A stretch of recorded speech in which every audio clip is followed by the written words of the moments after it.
Good afternoon. This is Jeff Todd on High Society with Duke Tomato and Robin Steele. Stopped in for a little interview this afternoon. They're currently playing at So's Your Mother's in town. I'm sure that most of you are aware of that. Why don't we go ahead and get started? Duke, why don't we just kind of start with where the band's at on this present tour?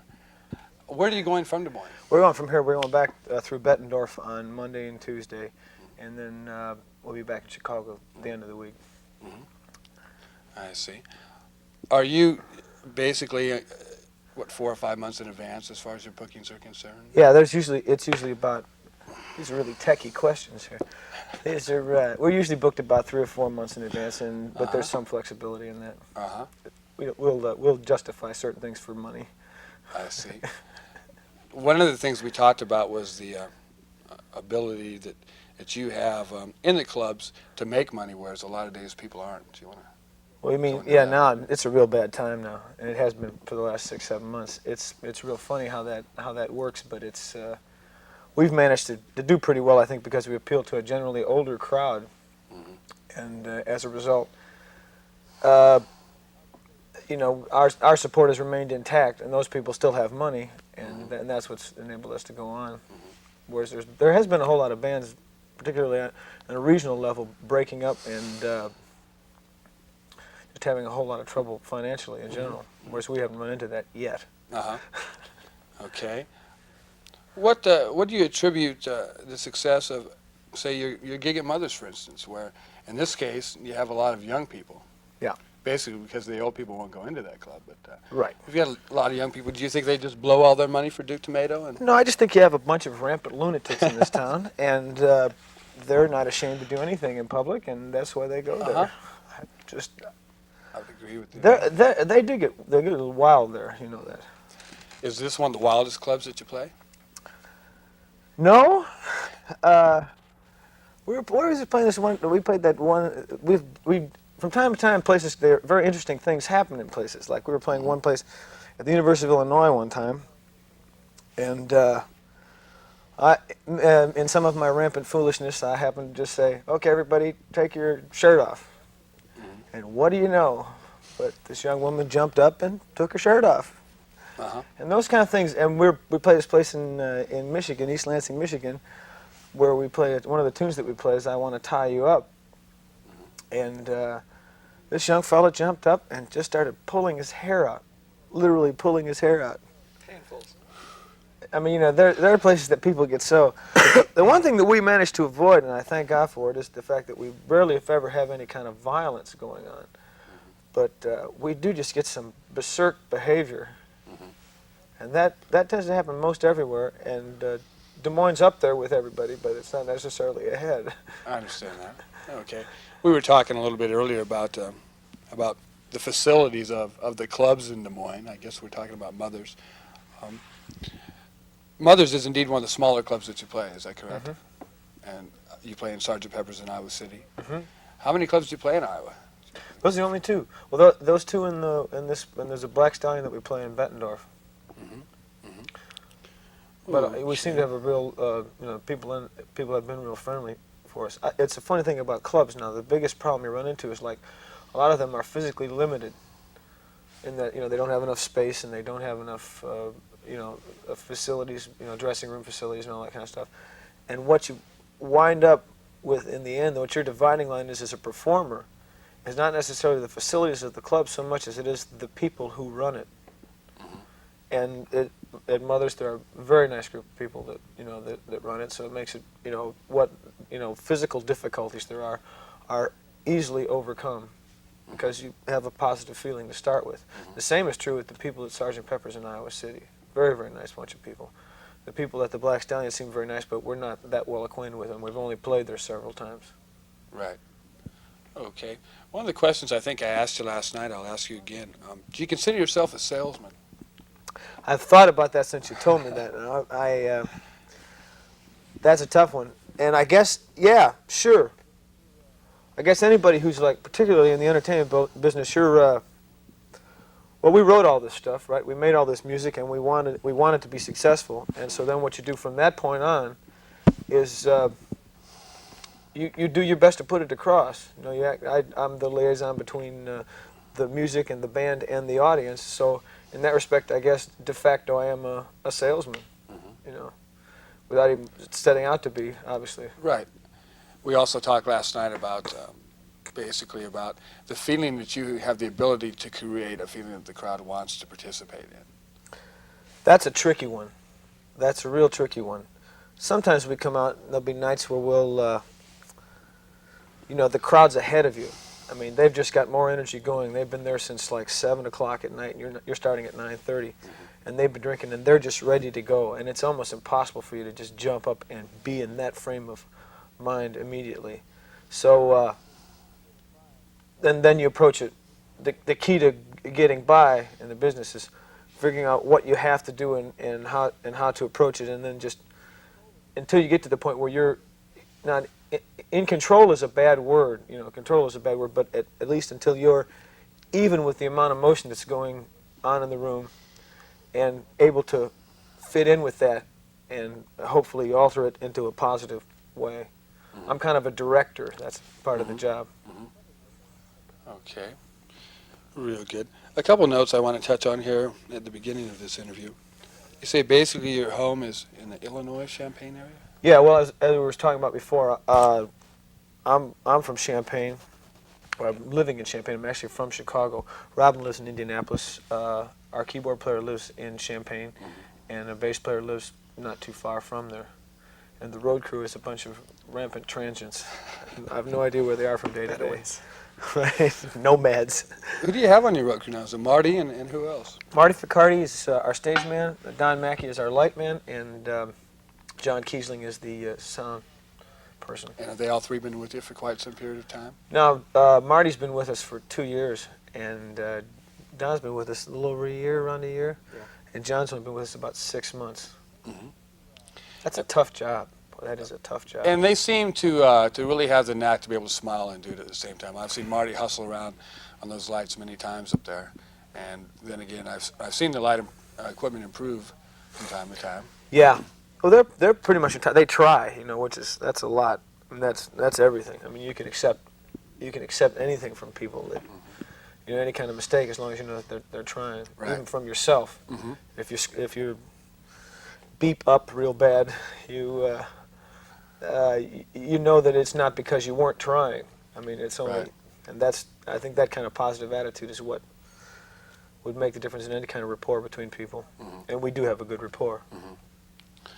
We talked a little bit earlier. I kind of asked you about the stage that you're playing, and we talked about that and why, for example, you aren't overseas. Would you like to go into that a little bit? And Sure. Well, we're at a funny place. You know, we have many people come up to me and they say, you know, what kind of a band are you? Same question, you've asked that. I would say we're a rhythm and blues band, okay? But then I can also see where people are saying, well, there's a lot of rock influence in the music, and there's a lot of blues influence in the music, and there's some jazz influence in the music.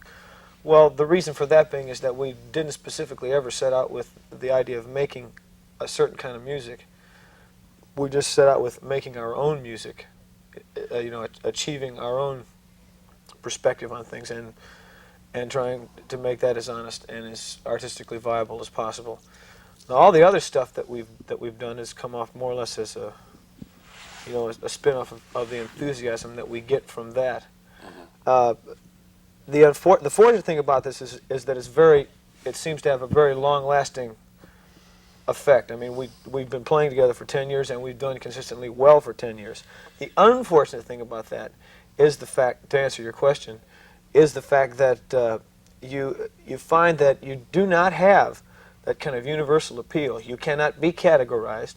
So what we do, we have got to like build a step at a time. People have got to get familiar with us a step at a time, realize that what we're doing is really something unto itself, and that it matters, and that we're, you know, if you send us to an LA or you send us to you know, to an East Coast, we're going to run into trouble because people will not inherently accept us for what we are, and when we're totally honest. The problem the problem being, and I explained this to you before, is that we have sent copies of our albums to major labels, and the people at the major labels listen to the records and they send them back to us and they say, "This is a great band. We enjoyed the music, but the problem is that we've talked to everybody in our promotion staff and we don't know how to promote it. We don't know how to make it fit into the marketplace." And so that leaves us at the point that we're at now. Right. And that kind of basically relates to the step-by-step process that we had talked about, which is definitely what you're sticking to and taking it gradually. I really don't think we have much choice. I mean, to be quite honest with you. No, that's a good point. As far as looking at the industry in the aspect of doing it right, and it is one time around, basically, for most of us. One thing that's running through my mind, I know you don't have a whole lot of time to listen to music because of the days that you play, and that's what, 5 to 6 days a week? Well, we're down to 4 now, just a pleasant change of pace. Right. We used to play as much as 28, 29 days a month, but thank God things have been better the last few years. Now it's it's more reasonable. Who do you listen to when you guys listen to artists on a stereo? Oh, Robin listens to a lot more stuff than. Yeah, I listen to a wide variety. I like Supertramp, new band that's come out in the last couple of years, Toto. Pretty good band. But I listen to a wide variety of music. What were your influences when you grew up? Mine was rock. Yeah, there's an interesting. Led Zeppelin, maybe. There's A fusion there between all of you? Yeah, there's an interesting thing that going like Robin is like 5 years younger than the rest of us, like the keyboard player and myself. We started playing together about 12 years ago, and what we started out playing originally was soul music, right? James Brown, Syl Sylvester, Robert Parker, Wilson Pickett, Otis Redding, that kind of thing. That's what we started out playing. And before that, I was primarily influenced by blues players, right? And there's a real interesting thing that goes on between us is that, first of all, he's primarily listened to rock music, and second of all, he's like, he's into he approaches music, particularly live performance music, from an aspect that wasn't even hip to till he came on the band. But he's like real into miking things and having all that kind of electronic thing going on, whereas the rest of us are pretty much into you turn the amp on, damn it, and then you set the knob here, and then you just play the stuff, and it either sounds right or it doesn't.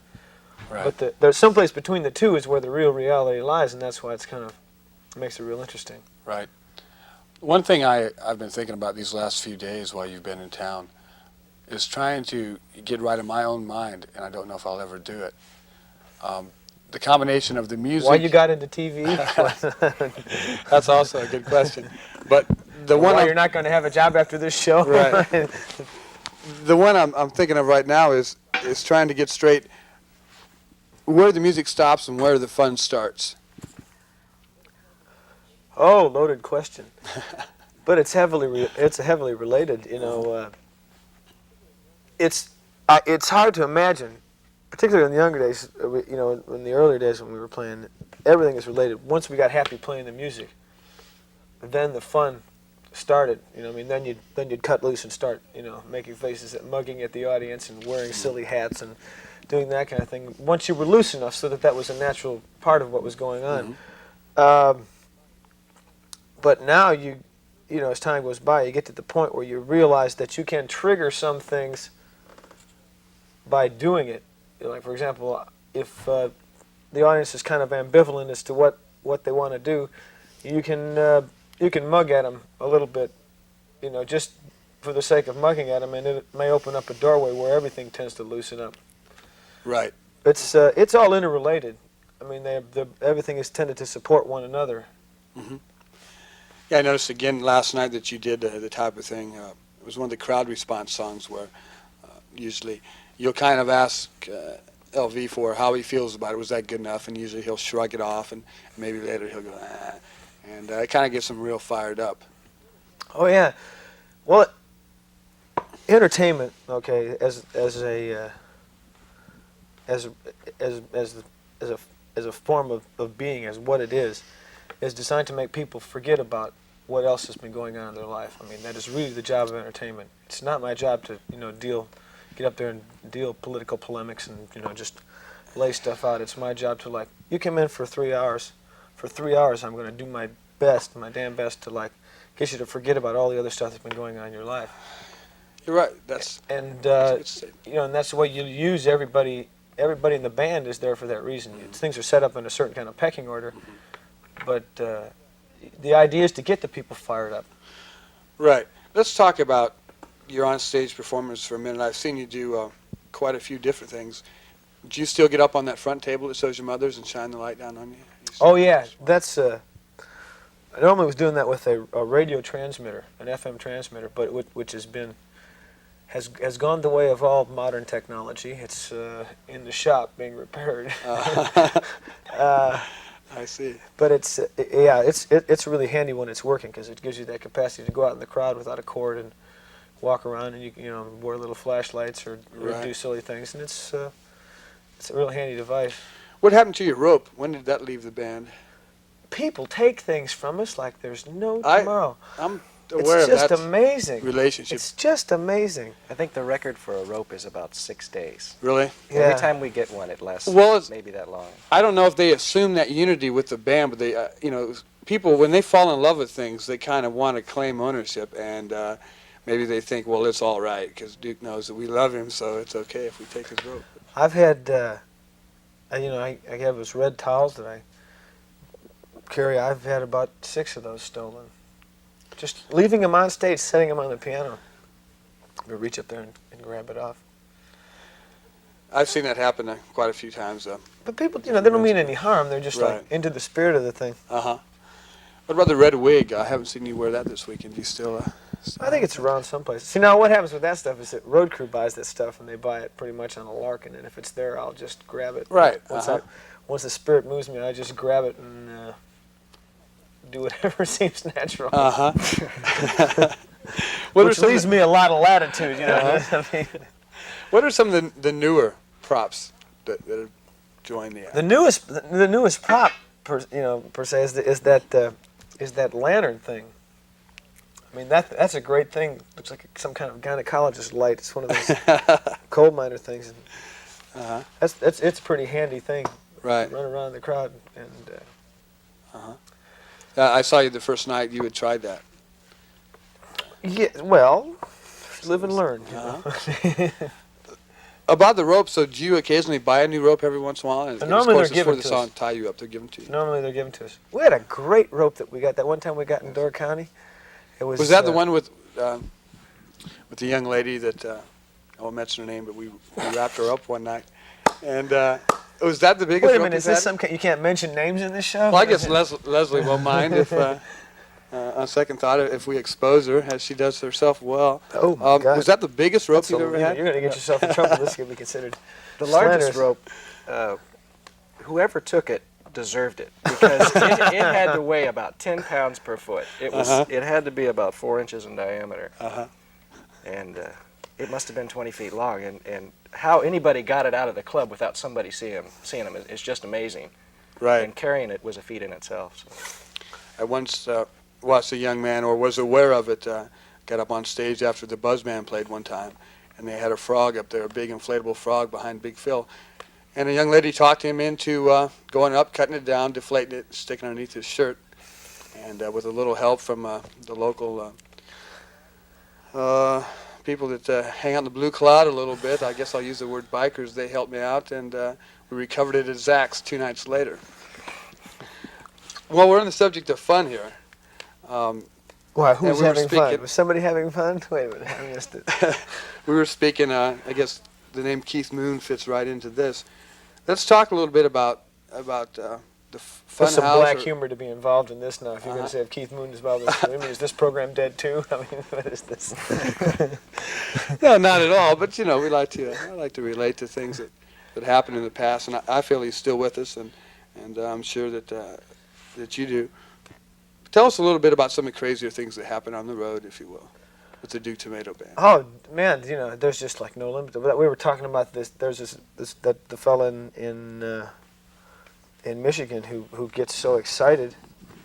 We'd be playing some song. This young man will jump up and start pulling handfuls of hair out of his head, literally handfuls of hair. On the contrary, we were playing a very sedate spot in northern Illinois, sort of a resort-type community up by Galena.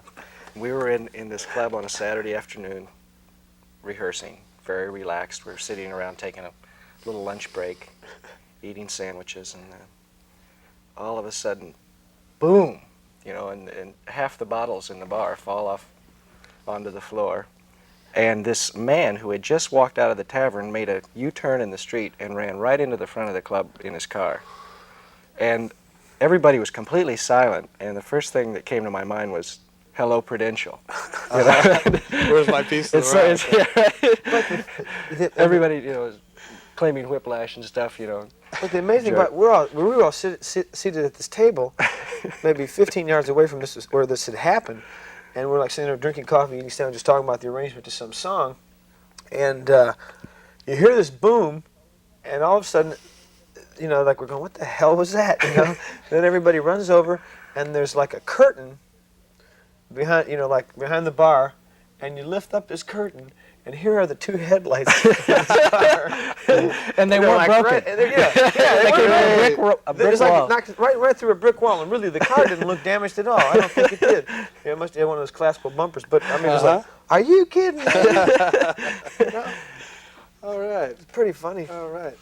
Then there was the other incident that we talked about before too. That was sometimes I say the silliest things, but this was one of them. We were playing it was a concert in a hall at the University of Illinois in Champaign, and in one of my fits of foolishness, I yelled out, "Okay, everybody, take your shirt off." Sure enough, some young woman jumped up and took her shirt off, and I mean the place just went crazy, just crazy. Well, I've seen a couple of things related to that, of course. Here again, we're getting into names again, but I think Mothers is known, especially with your act, kind of the classic moon syndrome.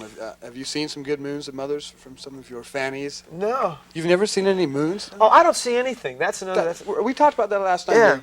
You know, just how much visual perception you have there while you're dealing with putting out, and you can only take so much in. Yeah, the thing about it's real funny. A lot of people have asked me about that, but you know, like the lights are real bright in front of you, the spotlights are real bright in front of you, and I tend to keep my eyes real open. And the way that I think what happens is my eyes are real open, but I'm not focusing on anything in particular. Right. So it's just like so that's what saves the retina of my eyes from being totally destroyed, you know, from the lights. Like the light man can't understand it. I don't even bother thinking about it. But I don't really see anybody or anything. But you feel them and you hear them, is that correct? Yeah, you feel them. You can feel them real well.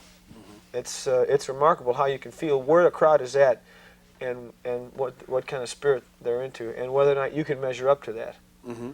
Whether or not you have to do a bunch of stuff, you know, if you play a bunch of up music in order to get to a point where you're with them, or whether you should play relaxed and build them up from where they're at to a point where everybody's more in tune.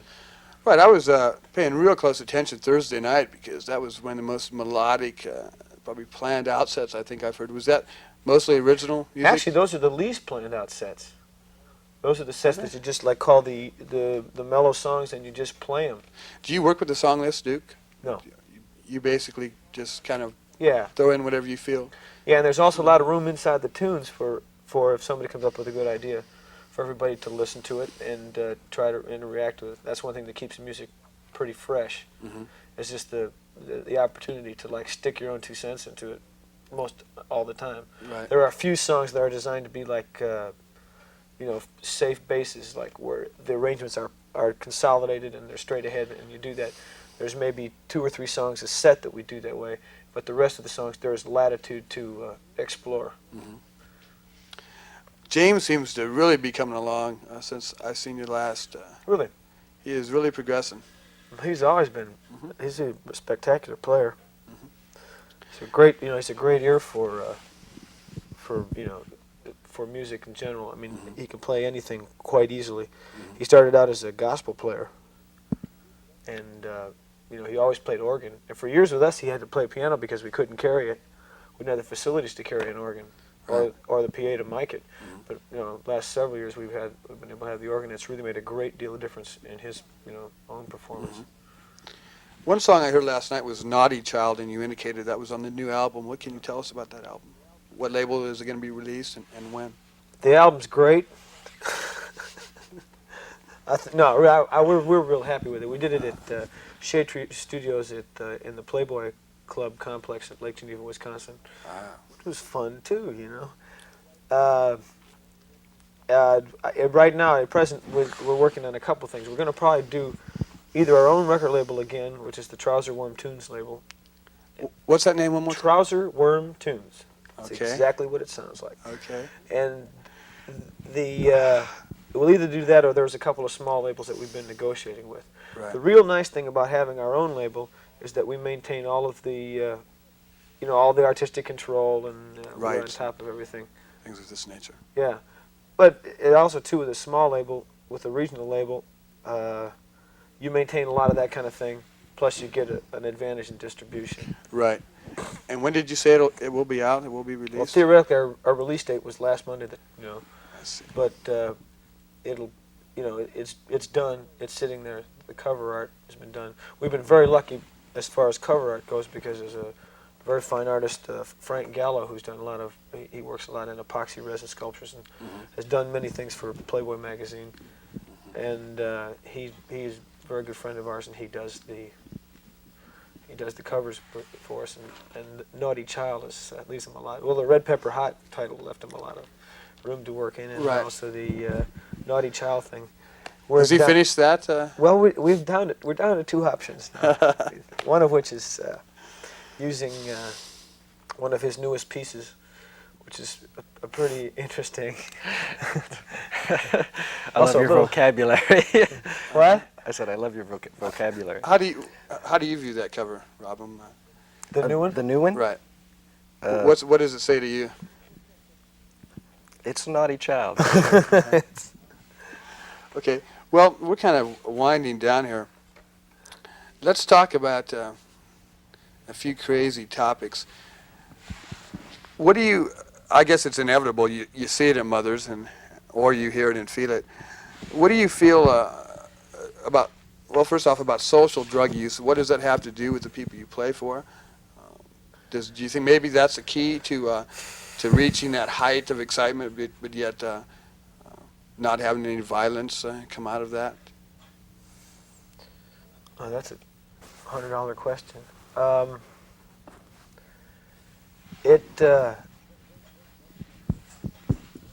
That's a loaded question. All right. Now, Okay. what happened? I'm not for or against anything. I mean, there's reasons for things and there's reasons against everything. Right. The thing about drug use is that if you don't do too much of it, you're probably all right, but you can get caught. I mean, like I know myself. Okay, being a musician, you're exposed to a whole lot of things. Uh-huh. And sometimes, it seems okay. But, a lot of times it's, you have to be mature enough to Right. Otherwise, understand. it can kind of take away Yeah, the it can direction take- of which you're heading Yeah, for anyway. you can get lost. You can get lost real easy inside of it, and that's the real problem with it. And that's why people say, "Well, change this law, change that law," and I don't know. Mhm. I think that for example, think about cocaine. A whole lot of people doing cocaine, and so what? But there's a whole lot of people now who are either smoking cocaine or injecting cocaine. And that scares the hell out of me. So as far as I'm concerned, it should be illegal.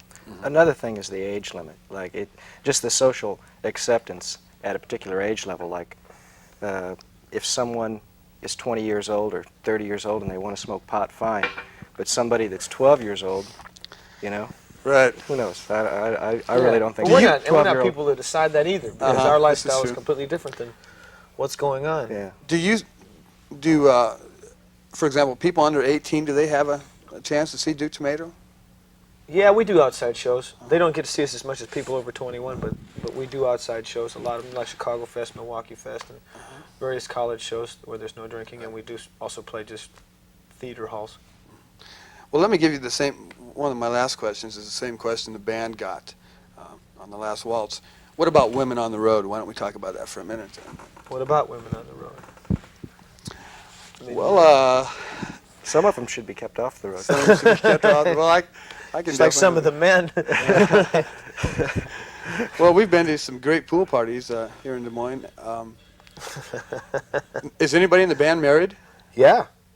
I'm married, been married for 11 Uh-huh. years, have a little baby daughter. The keyboard player is married. Okay, so Robin, you and Robin picks up Haven't the slack. tried it yet. what about LV? Is he single also? LV, yeah, LV is single. Okay, He's one and only. real good. Well, this has been another product of High Society this afternoon. My name is Jeff Todd. I'm here with Duke Tomato and Robin Steele of Duke Tomato and the All-Star Frogs. I encourage you to catch their act whenever you can. I can guarantee you They're that talking about June down there. June at Social Yeah. Wonders. Okay. I can guarantee you that you have a real good time. You can keep in tune with your local cable stations and the Prairie Sun and the Daily Planet to find out the Pacific dates. Thank you very much.